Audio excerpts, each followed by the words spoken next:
uma palavra a respeito do assunto bagar, que eu vou tornar tão rápida quanto possível e, portanto, vai ser bem rápida. Essa palavra é a seguinte: eu tenho notado muitas pessoas que têm que, colocadas diante da perspectiva da bagar, quase não sabem o que fazer para se preparar para ela. E que, diante deste não saber como agir, desanimam e preferem não pensar na bagar. E eu acho que existe aqui uma tal inversão na ordem das coisas que eu tenho uma certa urgência e uma frase muito bonita de Santo Agostinho, sempre impressa: serva ordo et ordo servavis te. Conserva a ordem e a ordem te conservará. O mesmo se pode dizer na bagar. Eu posso adaptar um pouco a frase e posso dizer o seguinte: pensa na bagar e a bagar te preparará para ela.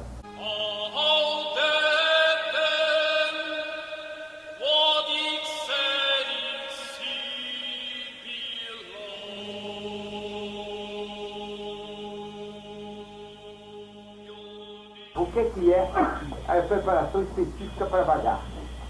A tomar as coisas assim no seu primeiro aspecto, a preparação para bagar é ter na alma os valores sobrenaturais e, em certa medida, também naturais, necessários para enfrentar as grandes lutas e as grandes provações que a bagar trará consigo. Este que tem a alma, sim, está preparado para bagar.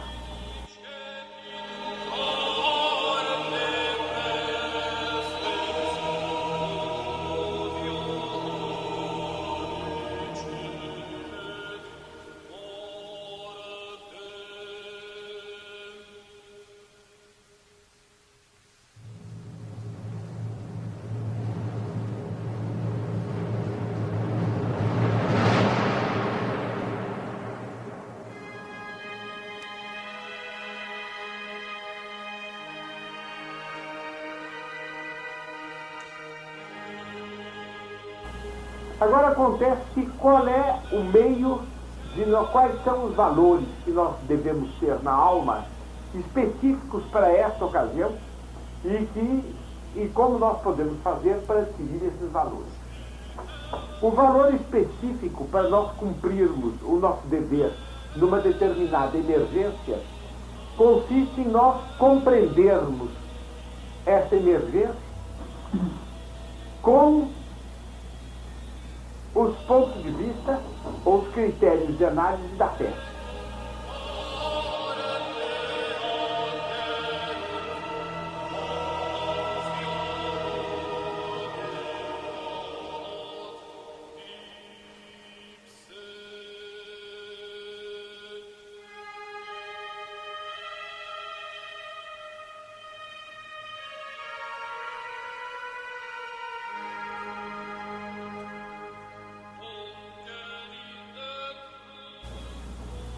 Eu dou um exemplo.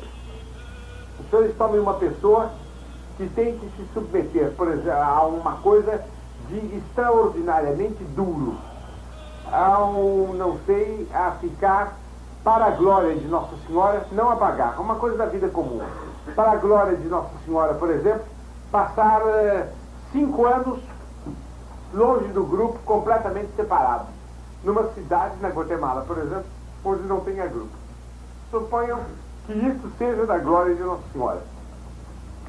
Como é que a pessoa se prepara especificamente para essa aprovação? É compreendendo com olhos de fé qual é a razão sobrenatural dessa aprovação.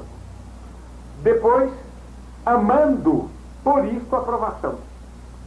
Então vem daí o ânimo para sofrer essa aprovação. É natural. Para todas as outras provações, o modo da pessoa se preparar é esse. Admitam os senhores uma pessoa que tem que, de repente, aceitar, vamos dizer, um padre, por exemplo, que para salvar o segredo da confissão, tem que aceitar de passar por criminoso. Houve vários fatos assim na história, heróicos.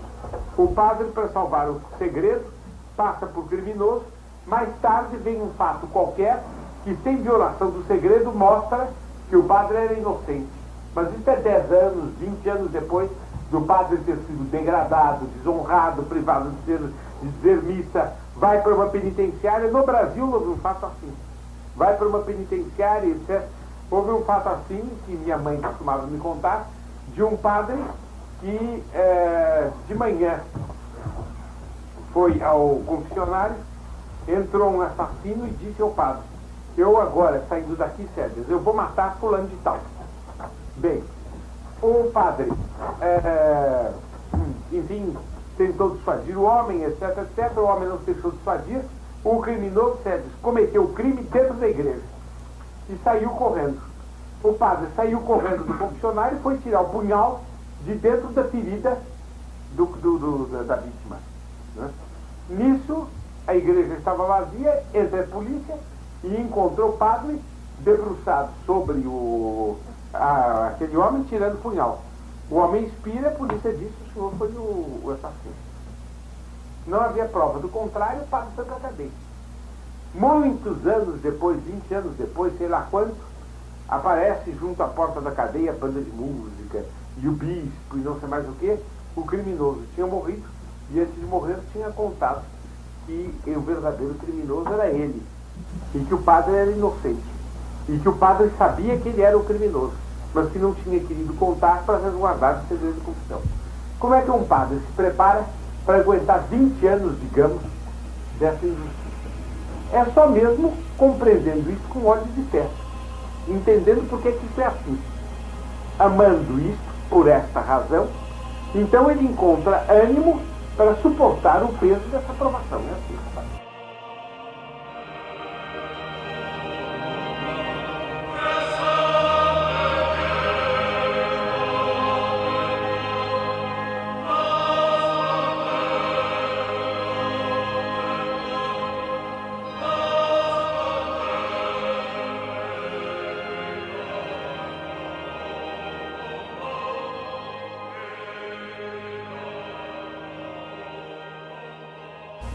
Então, com a Bagar também, é preciso ver a Bagar com olhos de fé. É preciso amar a Bagar. E é preciso, então, a gente, com este amor, estar resolvido a cá com os sofrimentos que a Bagar traz.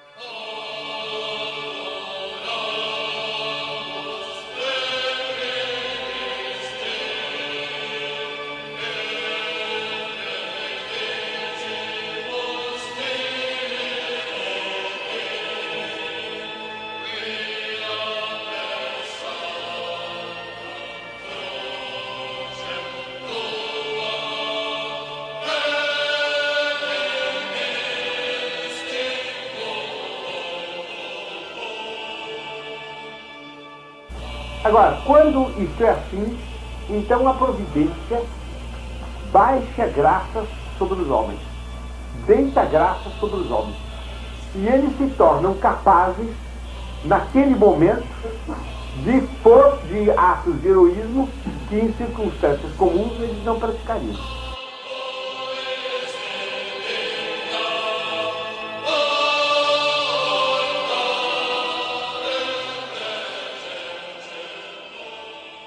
Então, há duas coisas.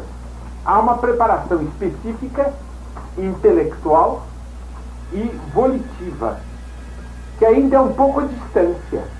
A pessoa vê aquilo, ama, deseja, mas não tem coragem. Mas a força de ver, de amar e de desejar sem coragem, a coragem baixa sobre a pessoa, na hora em que ela tem que realmente desempenhar o seu papel.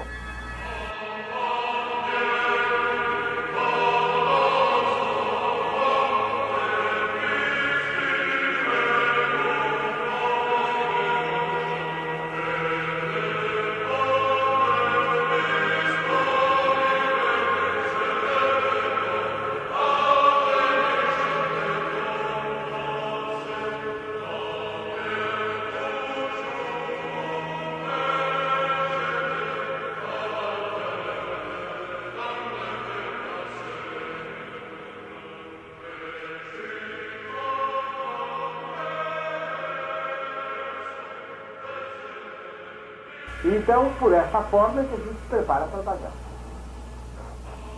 Bom, dado o esquema de como a gente precisa se preparar para pagar, eu vou dar os pensamentos, muito resumidamente, que constituem a preparação da bagaça. O pensamento fundamental que constitui a preparação para bagar é a gente ter o ânimo insofrido. Quer dizer, um ânimo que não suporta, que não aceita a contínua inversão de valores e de ordem que se dá no mundo contemporâneo. É preciso, em relação a isso, ser intolerante. Insofrido, quer dizer, não aceitar, inconformado. Essas monstruosidades, essas desordens, eu não as aceito. Eu as censuro com toda a força com que merecem ser censuradas.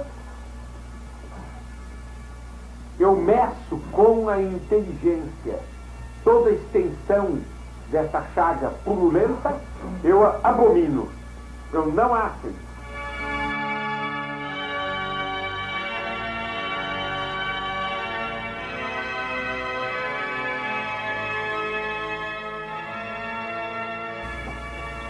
Esse é o primeiro pensamento que nos prepara para a bagaça. Normalmente, esse pensamento é suscetível de um longo desenvolvimento. Toda a nossa vida é um desenvolver desse pensamento. Quer dizer, isto eu não aceito, com isto eu não me conformo. Segundo, por que isto?